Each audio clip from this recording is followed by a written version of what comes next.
is probably the best that's ever done it to this point in his career. It has been a remarkable watch, what he's been capable of doing and what he has done for this franchise. But we can't act like that he hasn't been part of the issues that have happened with the Chiefs. He's thrown more interceptions late in games and done things that have just, and we talk about it, we're like, that's just not normal for Patrick Mahomes. Now, he doesn't have a run game. There's a lot of things. The offensive line hasn't been as good. There's a lot of reasons. It's not excuses. There are reasons. But I think when you looked at Patrick Mahomes, everybody just thought, we just throw whatever we want, and this guy's always going to get us to the Super Bowl, and that's been the expectation.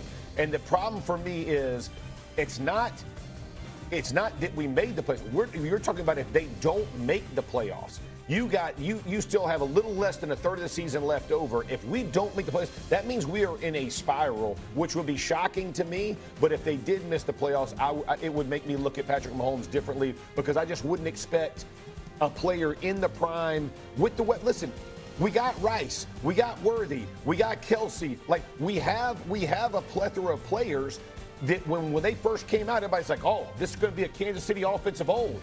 They haven't really been that. So there's a lot of things that go to this that just go make you go in again. It's all predicated on them not making the playoffs, which is a big if. But if they don't, yeah, I think you see them different. Yeah, last time I checked, football was a team game. Patrick Mahomes, can't block it up. He can't catch the passes. Go back to that Dallas Cowboys game in the fourth quarter. Hits Rashee Rice on the third down, right in his hands, and drops the ball. No doubt. I mean, the guy gave you over 200 yards passing and 4 touchdowns, no picks. Agreed. I mean, he really can't play much better than what you saw, and yet his team's still on the short end of it. Right. And his defense that he's been able to rely on in the past allowed the Cowboys to hang 31 points on him. So, listen, I'm not saying that Mahomes is blameless in all of this, but I do think that attrition and the accumulative effect of all of the successive postseason runs that they've been on since 2018 is starting to catch up with this Kansas City squad. We're starting to see this organization at an inflection point where they've got to retool the core of players in order to continue to contend at the level that we're accustomed to them seeing them.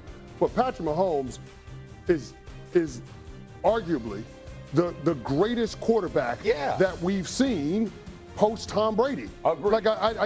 Like he's a top 5 player at the position all time. I agree with that 100%. There's no argument to be made of how good he has been to this point. If they don't make the playoffs, you just put the graphic up of their expectation to win the next games they have. If they don't make the playoffs, that means they don't win these games or a majority of these games. They have a 41% chance to make the playoffs right now. Yeah. Okay. With the win, the chance to make a playoff would go up to 56. With the loss, it would drop to 14. Right. And you're talking about these teams, the expectations of what Patrick Mahomes has been able to do in the past. They've already lost 3 or 4, bro. I'd have never thought they lost 3 or 4. Like there's no, I'll be honest with you, I didn't think they would lose last week. I mean, and as good as the Cowboys offense was, I thought they would find a way. But you can't give him all his flowers and then act like he doesn't have any culpability in the loss. Let's let Stephen A. get in here. Go ahead, Stephen A. You should be ashamed of yourself. Oh, my God. You should be ashamed.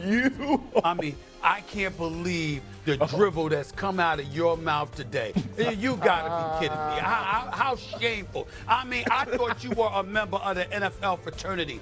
I thought you were protective of people in terms of what they bring to the table on a week-in, week-out basis, spanning years. You are talking about a 7-year starter. And in 7 years, every single year, he's been to the AFC Championship game. He's won 3 Super Bowls. He's been to 5. He's a 3-time Super Bowl MVP. 17 postseason wins, 2 regular season MVPs, 7 AFC Championship games, 7 AFC West titles, and because the offensive line is suspect, Xavier Worthy gets hurt early, Rashee Rice gets suspended, he's playing hero ball, he's out there.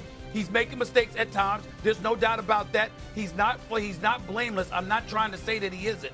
But I'm saying the Jeff Saturday that I know would take those things into consideration and watch his damn mouth. He would watch his mouth and he would say, wait a minute. I mean, look at what this man has had to deal with all year long, okay? Not to mention the residue from the Super Bowl annihilation they suffered when Andy Reid looked as ill-prepared as he has ever looked in his coaching career. The offensive line couldn't protect them, all right? They got slaughtered, and there was residue from that, too. Jeff Saturday will remember all of that. I bet you this, CC. If this was Daniel Jones in an Indianapolis Colts uniform, Jeff Saturday wouldn't have said that. I bet you that much. I bet he'd have sat up there and he would have said, hold it now, wait a minute. I mean, y'all are being unfair to Daniel Jones. But you being all right to Patrick Mahomes. This is what I would tell you. This is what I would tell you. This is what I tell you. I love Patrick Mahomes.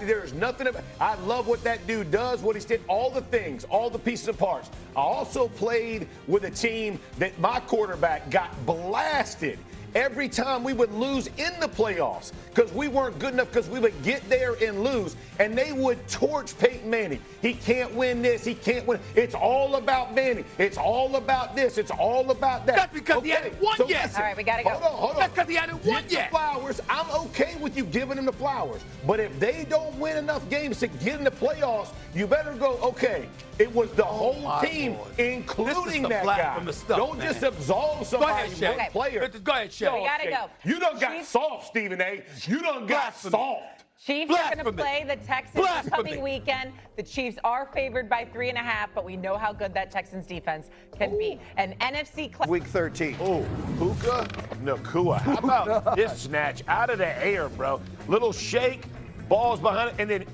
good heavens. I mean, first of all, he's pushing off with his left, which I love, and then he grabs it with a right, and then backhands it into his body. Yeah, that thing is a nasty raining catch, in this game too. Oh, a lot of great catches this weekend. That one comes up on top. Graziano, you're next. Who had the best win of Week 13? The Bears. The Bears. Just not only just beating the Eagles, but the way they did it. The Eagles hadn't allowed a 100-yard running back all year. The Bears had 2 of them in this game. Absolutely dominant up front. Really impressive road victory in a standalone game. Everybody watch that game now is taking the Bears at least a little more serious. Yep. And then J-Mac, who had the best performance in Week 13? Going with Dak Prescott and a